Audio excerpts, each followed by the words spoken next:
আসসালামু আলাইকুম রহমতুল্লাহি ওবারাকাতু। আশা করি সবাই ভালো আছেন। আজকের এই ভিডিওতে আমি দেখাবো কিভাবে ফেসবুক ইউজার নেম অ্যাড করতে হয়। ইউজার নেম হলো এমন একটি নাম যেটি অদ্বিতীয়, ইউনিক। একটি ইউজার নেম শুধু একটি ব্যক্তিকেই বা একটি পেজকেই শনাক্তকরণ করে। প্রথমে আমি আমার প্রোফাইলে চলে আসলাম। প্রোফাইল থেকে ফেসবুক পেজ, এখন আমি আমার এই ফেসবুক পেজে ইউজার নেম অ্যাড করব। সেটিং অ্যান্ড প্রাইভেসি, সেটিংস,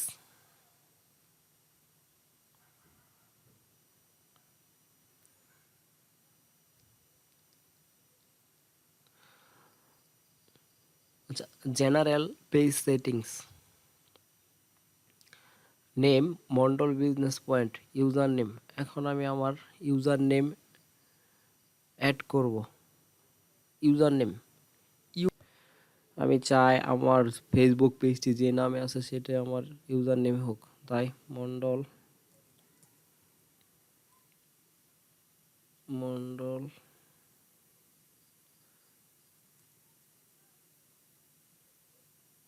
তার মানে হচ্ছে আপনার ইউজার নেমটি হবে কোনো স্পেস দেওয়া যাবে না, একসাথে লিখতে হবে সকল ক্যারেক্টারগুলো।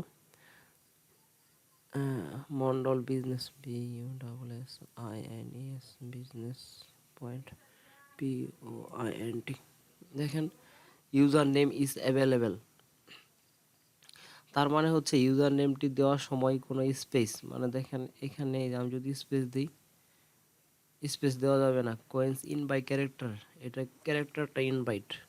তাই যদি আপনি আপনার ইউজার নেমটি দিবেন,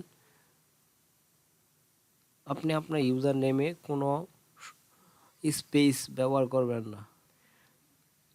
আমি চাচ্ছি যে আমার ফেসবুক পেজের যে নামটি আছে মন্ডল বিজনেস পয়েন্ট, এটাই আমার ইউজার নেম হোক, তাই মন্ডল বিজনেস পয়েন্ট। দেখেন এখানে একটা সবুজ মার্ক করা আছে, ইউজার নেম ইজ অ্যাভেলেবেল। এই ইউজার নেমটি অ্যাভেলেবেল আছে। সেভ চেঞ্জ, তারপর save change.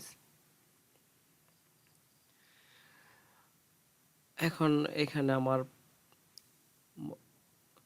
Please re enter your password Mamun Mondal, for your security you must enter your password to continue. এখানে আমার পাসওয়ার্ডটি চাচ্ছে, আমি দিচ্ছি।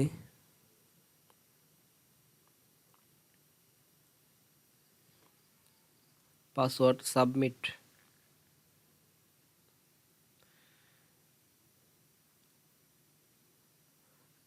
লোডিং হচ্ছে, আশা করি হয়ে গেছে।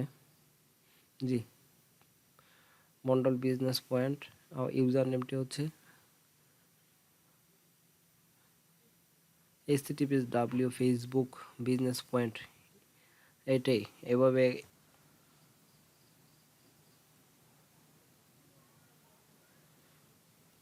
এখন আমি আমার ইউজার নেমটি দেখি কি হয়। এখন দেখেন www.facebook.com মন্ডল বিজনেস পয়েন্ট, এটা আমার ইউজার নেম হিসেবে সেট হয়ে গেছে। এভাবে আপনি আপনার ফেসবুক পেজের ইউজার নেম সেট করতে পারবেন।